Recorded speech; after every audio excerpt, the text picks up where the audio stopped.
Hello there. Welcome to the 2017 Rulebook highlights. Hey, you're probably thinking, rulebooks, that's just for coaches. There is an awful lot of detail in there, but there's some things that every rider and parent ought to know, so we're going to look at those really quick. First of all, of course, you do know where to find it, right? The website, www.utimemtb.org.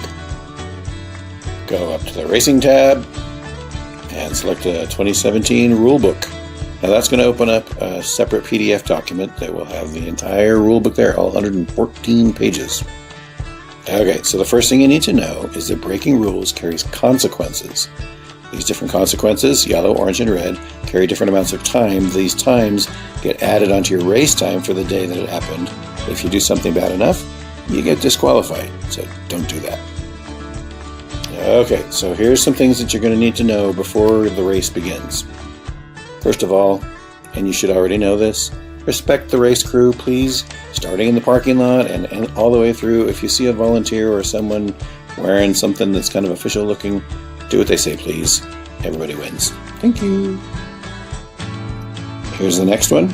You need to walk your bike anywhere where it's crowded, especially in the pit zone.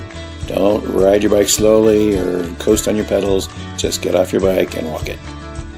Also, if you have your leg over your bike, you need to have your helmet on and strapped up underneath your chin as though you were riding it for real.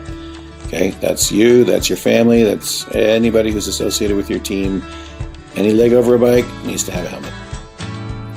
So this sport, like any other, has a whole list of banned substances. You can find the details on usantidoping.org.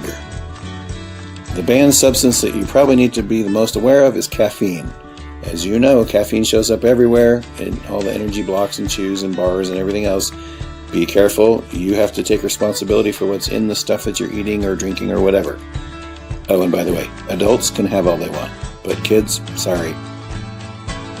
Okay, very last thing before the race, no camping out in the staging area. Okay, staging area, you're allowed to be there 15 minutes before the beginning of your wave, but no earlier than that.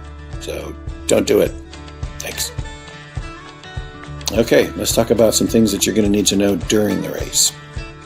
First one, obey the signs. They're there to keep you safe. If you go off the trail by accident, get back on the trail at the point where you left it. If you go off the trail on purpose, be prepared for a penalty. It is not okay. No cutting the course. Not okay. So here's when you have to think about any sort of assistance. That means anybody touching you, handing you anything, helping you with anything, whatever, outside of the feed zone, that counts as assistance, and that's a 5-minute penalty. So maybe that's a problem, but if you are horrible at changing tires, then maybe letting someone help you and taking a 5-minute penalty is a good trade. It's up to you. Think about it.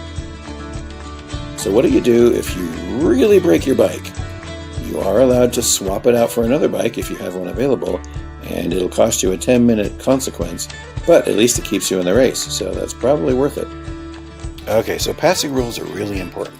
If you do it right, it's awesome. If you do it wrong, it kind of messes it up for everybody.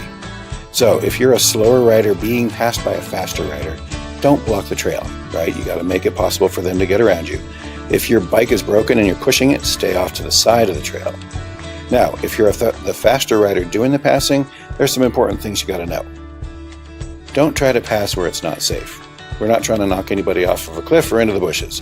Call out on your right or on your left, and if the rider in front isn't quite comfortable to let you pass just yet, then give them a second. They'll find a good spot. There's lots of good places to pass in every race course, so just be patient and you'll find a spot. Even if the path is narrow, if there's room on either side, you'll be able to get around safely. And definitely, every race course is going to have wide spots where you can do a lot of passing. Make the most of these opportunities. Remember, there should be no contact between you and the other rider during a pass. Also, abusive behavior of any sort is a red offense and you will be disqualified. During a race, if the officials find a rider who is either injured or their bike is damaged or both, or they've just simply run out of time, they may pull that rider and that rider will be given a DNF, did not finish, for that race. If race conditions become unsafe due to weather or any other circumstances, the officials may pull racers out of the race, and their placement will be according to the position that they were in at the time that they were pulled from the race. Well, so that's about it for our review today. If If you want more details, download the rulebook on the league website and take a look. There is a lot of interesting information in there. And of course, if you have any questions, ask your coach. Thank you very much.